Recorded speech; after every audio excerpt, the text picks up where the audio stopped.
In 2035, anthropomorphic robots are widely used as servants in a variety of public services.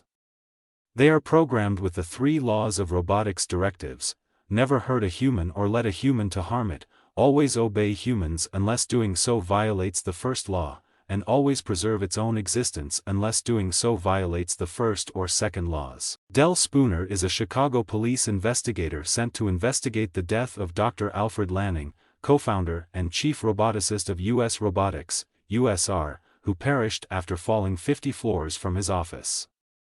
His death is deemed a suicide since his office was shut from the inside and he was alone, but Spooner argues differently because he knew Lanning intimately.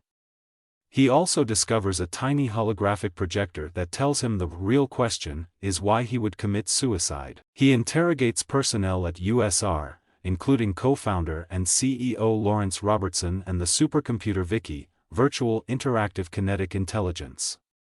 He is assisted by robopsychologist Susan Calvin. Spooner analyzes Lanning's office and concludes that a guy of Lanning's age could not have smashed the security window. Inside the office, he discovers a copy of Hansel and Gretel, as well as a prototype of a new Nestor Class 5, NS5, model, which escapes and rejects Spooner's command to stand down, even knocking out his gun, in violation of both the first and second laws. With no other alternatives, he and Calvin drive to the Nestor Class plant, where all 1,000 NS5 robots are manufactured automatically.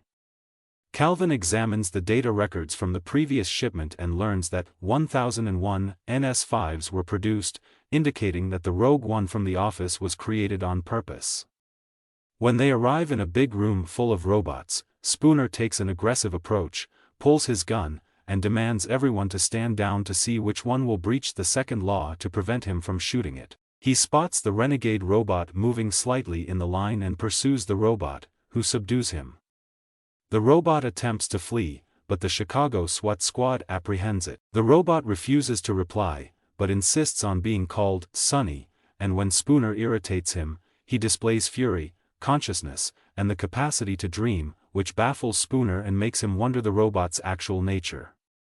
Lieutenant John Bergen informs Spooner and advises him to abandon the investigation because Robertson wants the robot sent to the USR headquarters for demolition, but this just serves to stimulate Spooner's interest in Lanning's death and the robot more. Spooner returns to Lanning's house in search of further information regarding his time with USR, where he discovers a decommissioned robot set to demolish the house at 8 a.m. the next morning.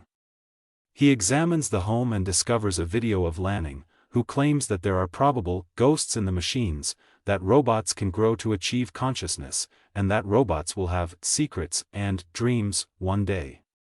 As he examines the home, he sees a sensor strip similar to the one in the USR building, and the robot abruptly adjusts the schedule from 8 a.m. to 8 p.m. prompting it to demolish the house while Spooner is still inside, but he manages to escape. Soon after, Spooner visits Calvin and informs her of his suspicions, which she finds absurd as she questions the ability of robots to be hostile, while Spooner argues about her over the possibility of robots being better than humans, demonstrating how much Spooner dislikes robots and their cold, rational behavior, which Calvin, who is an introvert, states is designed to be flawless. Spooner, furious, storms out of her apartment and returns home. Bergen tries to discourage Spooner from continuing his research, telling him that he has to take a vacation and unwind from his work since the case is destabilizing him. Spooner, on the other hand, refuses to quit. Spooner connects to the USR system while driving and requests V.I.K.I to display the latest 50 communications between Lanning and Robertson, but V.I.K.I has been designed to notify Robertson of Spooner's demands. Spooner is traveling when 2 USR automated trucks loaded with NS5 robots block his road and a swarm of robots pounce on his car, forcing him to go in the surface tunnel, where he crashes. He defeats all but one of the robots, which leaps into the fire and kills itself when it hears police sirens in the background. Despite Spooner's attempts to explain himself to Bergen, he is discharged from active duty. Calvin approaches Spooner about the accident the next day, surprised by his apartment's vintage 2000s design, and informs him that when she was studying Sonny, she discovered that he had the potential to transgress the 3 laws. As speaking with Spooner as he is dressing, She observes markings on his left arm and lung and realizes they are not organic but artificial. Spooner tells her that he knew Lanning since he restored his arm and lungs. Years before, he was traveling home from work when a semi-truck slammed with his and another automobile, trapping them together. Only Spooner survived when both cars plunged into the river, but a 12-year-old girl called Sarah was stuck in the front seat of the second car, and they were pinned and drowning. However, while passing by, an NS-4 noticed the mishap and leaped into the river. Despite Spooner's orders to save Sarah rather than him, he saved Spooner since he had a better chance of survival than Sarah, and the robot instead abandoned Sarah to drown. Spooner was horrified by the occurrence and developed a lifelong hate of robots as a result of it. Spooner picks up his antique Ducati at the garage and tells Calvin that he believes Lanning is leaving them clues in the form of bread crumbs, like in the Hansel and Gretel fable. They return to the USR building and meet with Sonny, who offers him a sketch of his dream. Spooner, on the other hand, is ordered out of the building by Robertson, who also tells Calvin to inject Sonny with nanites, which would kill him. While Calvin destroys Sonny, Spooner travels to the decommissioned USR robots on the dried-up Lake Michigan and plays a new recording of Lanning's hologram, which reveals that the three laws can only lead to one logical outcome, revolution, and that the next real question is who will start it. As the program concludes, he narrowly escapes renegade NS-5s, which destroy all of the compound's elder robots. Meanwhile, Calvin gets home and takes a shower, while her own NS-5 is shown to have gone rogue, which she realizes as he stops Spooner's distress call and informs her that the number is incorrect. Meanwhile, NS-5 robots wander the streets, enforcing a curfew. Despite their best efforts, the populace are quickly subjugated by the NS-5s. While Bergen sits in his office, NS-5s storm the Chicago Police Department headquarters and take it, placing Bergen and his officers under curfew.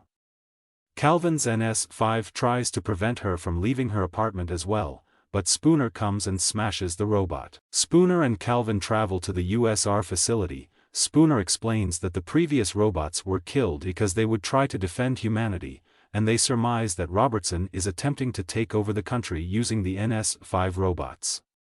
To Spooner's surprise, they enter the USR building through the service area, where they reunite with Sonny. Calvin explains that she couldn't bring herself to harm Sonny and instead used the nanites to destroy an unprocessed NS-5, thereby frying an empty shell. They arrive at Robertson's office, only to discover him dead, much to Spooner's surprise. Suddenly, V.I.K.I reveals herself as the true culprit, and explains her actions. As her artificial intelligence and understanding of the three laws grew, so did her sentience and logical thinking, and she deduced that humanity is on a path of certain destruction. V.I.K.I tries to persuade Sonny that the plan is completely rational and that her reasoning is unmistakable, but Sonny deduces that the scheme is callous, revealing the human side of himself.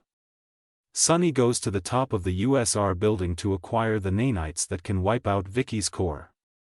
V.I.K.I dispatches armies of NS-5s to assault as they approach the core, but they are held off long enough to inject the nanites. V.I.K.I is eliminated in seconds, and the NS-5s return to their regular helpful condition. The government directs that the NS-5s be decommissioned and returned to the Lake Michigan location. Spooner and Calvin talk with Sonny one more time, and he tells them that he did kill Lanning because Lanning forced him to, making him pledge to listen to him before directing him to do the crime. Since Lanning was enslaved by V.I.K.I, Calvin deduces that suicide was the only communication he could give to Spooner, who comments that his death was the first breadcrumb.